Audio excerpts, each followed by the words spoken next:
Hello, friends. Thank you very much for joining us in this part two of this very important training on skills for securing gainful employment. For those of you who have not watched part one, I recommend seriously that you watch it because we started by appreciating the fact that we do hope that this training will add value in your career growth.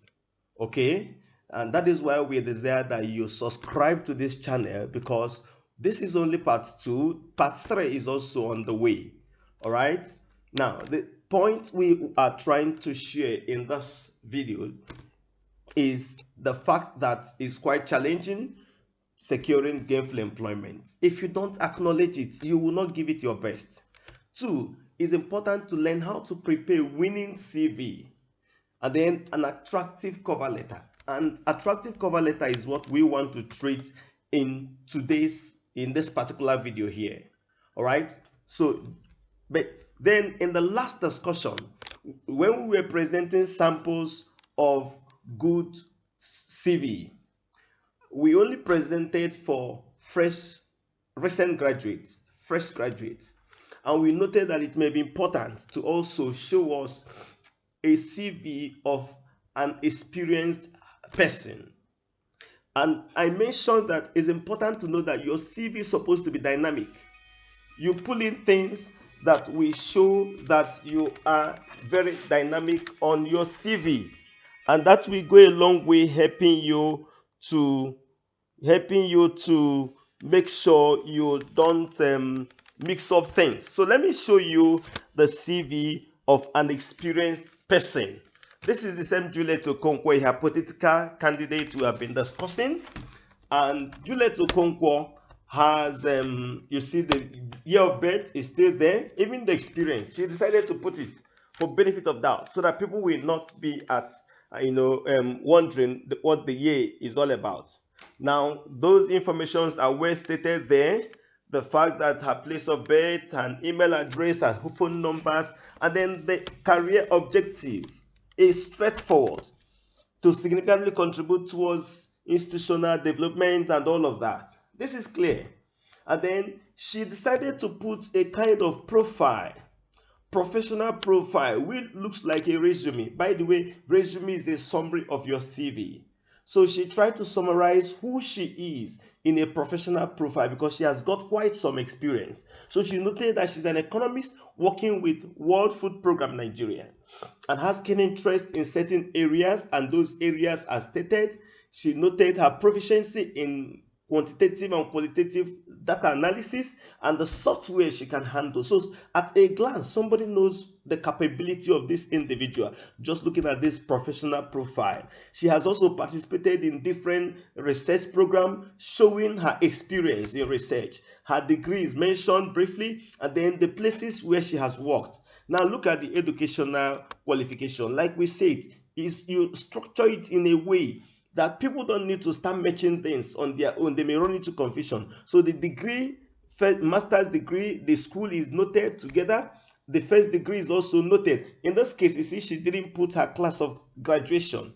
But as a recent graduate, it's important to note that thing so that people will know who you are and will not think it's an integrity problem. She also decided to allow her primary school education, which is fine.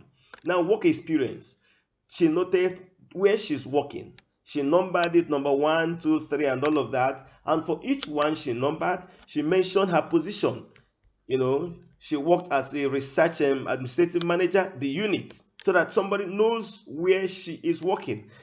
The dates of her experience, responsibilities are quickly summarized in 2 points, and then the achievements are under where she worked.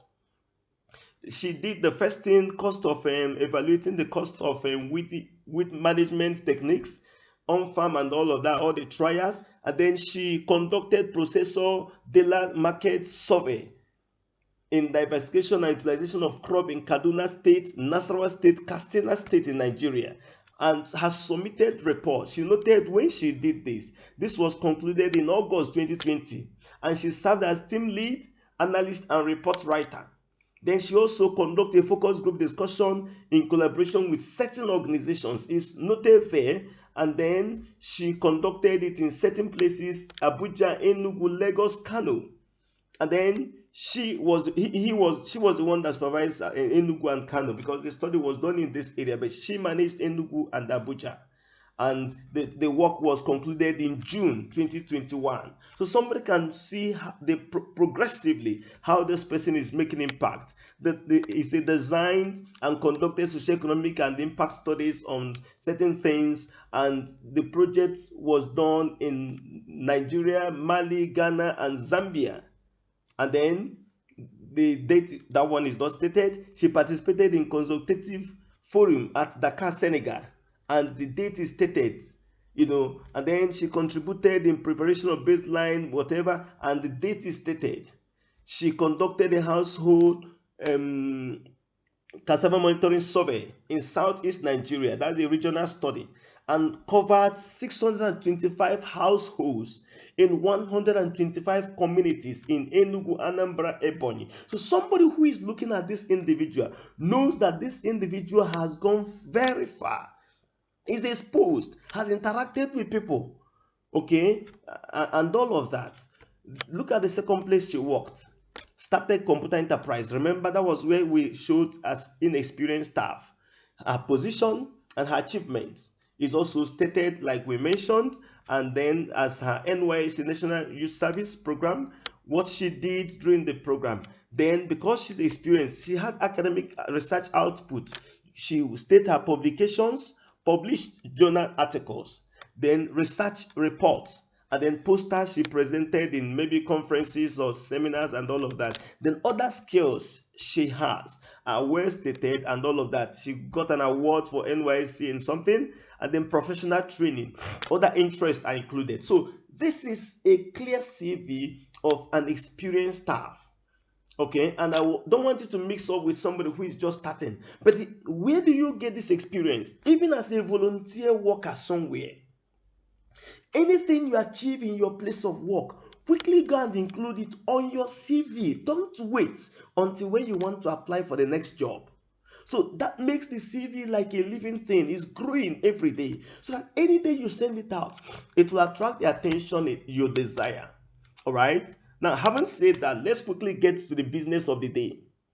Preparing a winning cover letter. This is very important. Okay, why is it important? In those era of analog, it was very common for every CV to be accompanied by a handwritten application letter. If you ask your uncles or your parents, some of them had this experience, and they had beautiful handwriting in those days. I wonder what is happening nowadays. Now, let's keep it aside. The system is available, so you can type your application. Thus, a cover letter is basically an application letter that is aimed to convince a potential employer to consider your CV. So it further markets your CV. It draws attention. It shows why your CV should be looked at. Many people prefer to just send their CV because they just saw an advert. You lose a lot. Somebody who sees a cover letter, a forwarding letter, we know that this candidate is exceptional, and so will be taken serious. And sometimes when you just attach your CV and forward, if you are not careful, it will not enter inside inbox, and so it may be, lost in transaction, on transit rather. Now, let's consider cover letter, for advertised job and non-solicited job. We'll just do them together. We may not be able to draw any line in between. It is important, I want to say, that next time you submit your CV or your resume, let there be a cover letter. All right, so let's start with the first point. Few important points. Okay, a cover letter is an additional opportunity to further market yourself as a suitable candidate for the job. And that is why some hired staff, hired persons, they don't call it cover letter, they call it suitability statement. Suitability statement, and they structure it and send it along with their CV. So you want to consider me, this is why I'm suitable for this job. And then don't be careless with your cover letter. It creates the first impression about you, whether you are suitable or not. Your cover letter should be close to perfection, if not perfect. Yes, it can be quite counterproductive. If wrongly done, it can make a recruiter to trash your CV without looking at it. So you don't mess up with your grammar in running your cover letter.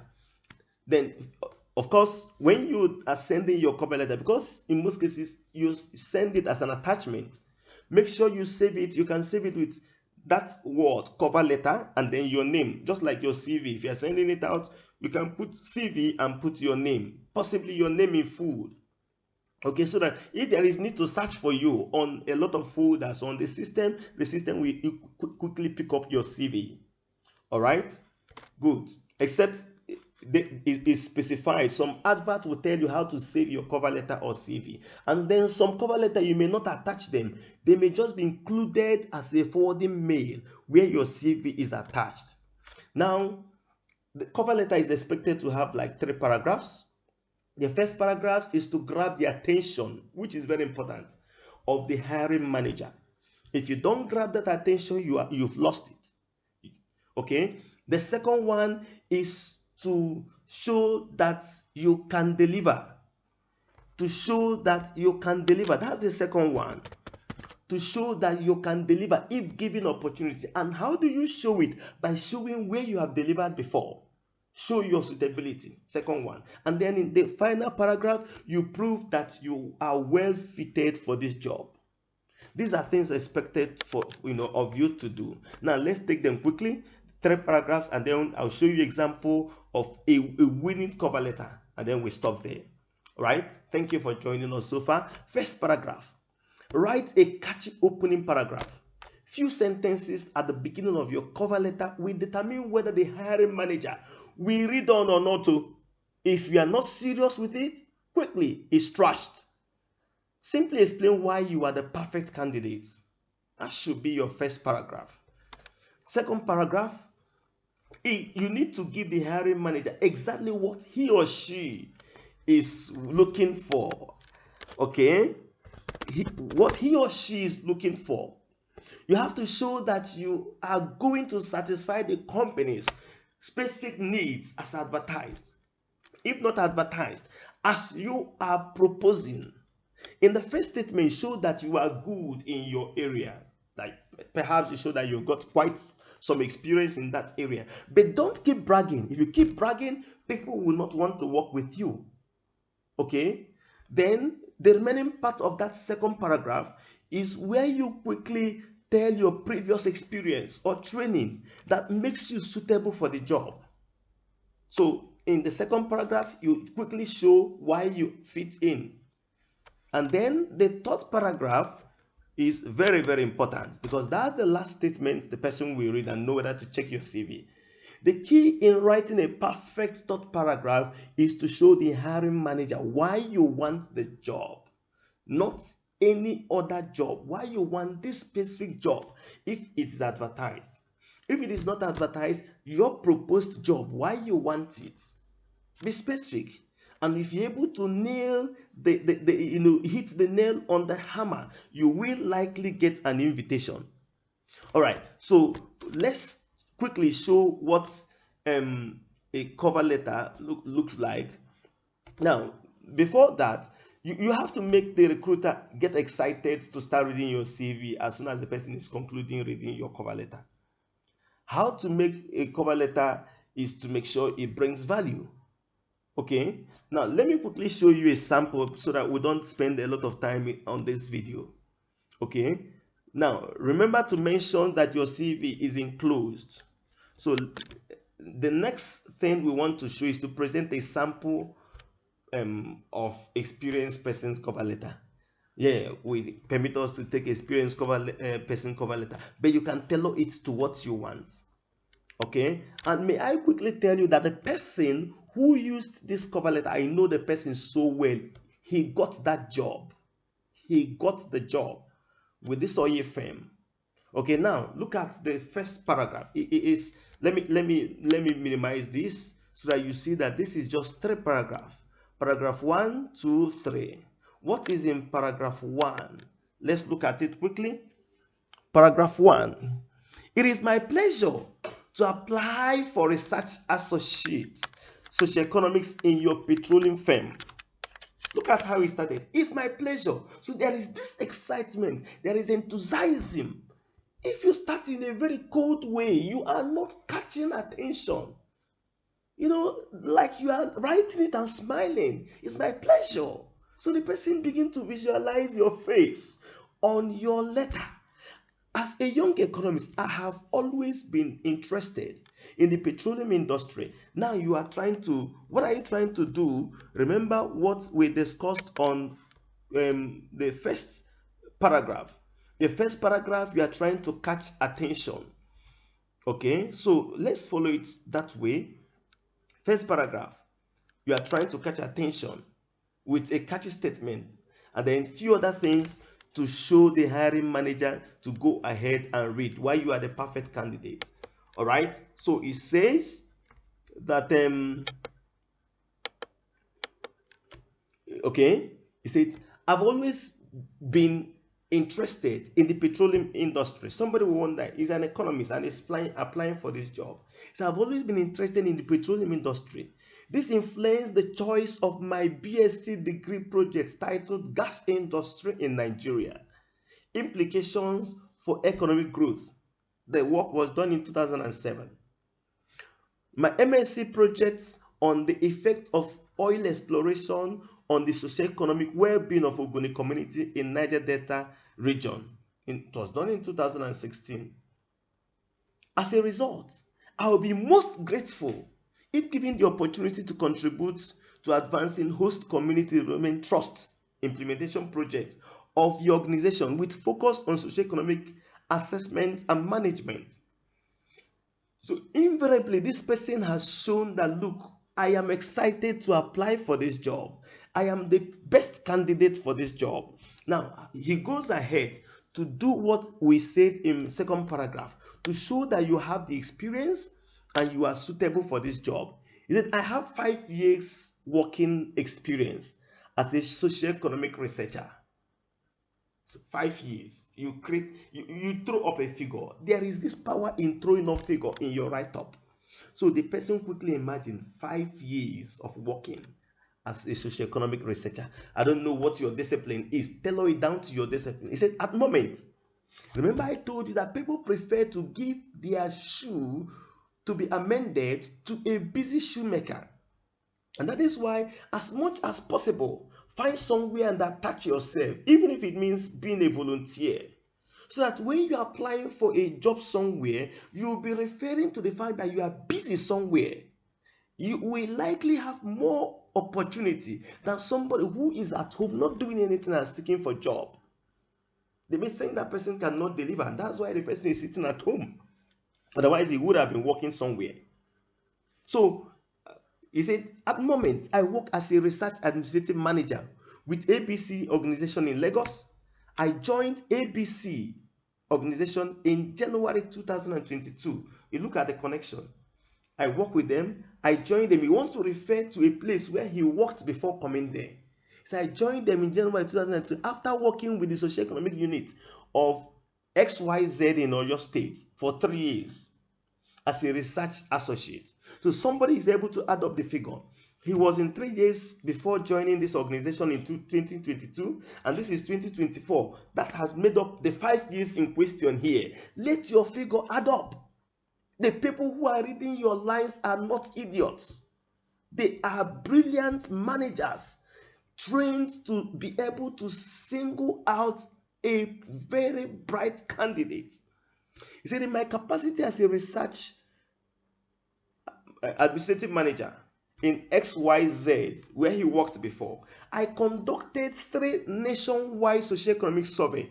Wow, this person has done a survey across the country and 2 regional southwest, south, north, central agricultural surveys. So this person has worked in southwest and north central and has managed a national survey. And we are looking for somebody who will help us with the community study. He is the right candidate. In each of these surveys, I trained and supervised at least 10 enumerators. Wow. So this person has the capability to train and supervise 10 enumerators. Working with 10 enumerators shows that he has good working relationship. and also collaborated with partner organization. And our organization looking for this person has partners. So we are seeing a candidate who will respect our partners. And the last paragraph, look at his offer. He said, I love to achieve measurable impact at every given opportunity. Wow. So this person should be given opportunity if we need impact. Therefore, I have confidence. That is what people watches out for. But you don't need to brag about it. In all humility, you put the line, showing that you are capable. You have this confidence in your ability. He said, therefore, I have confidence in my capability to contribute significantly towards the achievement of your organizational goal. Especially, we focus on socioeconomic assessment and management. Now you remember to quickly refer to your CV for more details. You say, my detailed CV is attached for more information on my educational training, work and research experience, management achievement, and skills. Feel free to contact any of my referees on my capability to deliver at any given assignment. Wow. So this person is even saying the names given to us as referee, we don't need to ask him for a new name. We can quickly submit it. Look, if you have opportunity and your CV is not too voluminous, include the referees. Don't put available on request. Why would they request from you when you're supposed to include it? Except where you are given a specific number of CV to submit and it can't enter. Otherwise, naturally, it should carry the details of your referee. He said, I look forward to receiving from you. No, this guy will receive from us. And you listening to this video, you will receive from the recruiters, people who will give you that job you deserve. Okay, this is where we want to stop here. Please remember to like our video, and if you have any question for me, feel free to drop it on the comment section. We will attend to your question probably as we take up the next video. But as a final statement, please, as much as possible, keep your forward letter short. The shorter the better. Keep it as simple as possible, because that recruiting manager has a lot to read. Thank you very much for joining us in this session. Thank you, and we do hope you will join us in the next session. That's part 3, and that one is also loaded. We'll be discussing about the tips for successful interview, because you are going to get that opportunity. We will hope for your testimony. Cheers.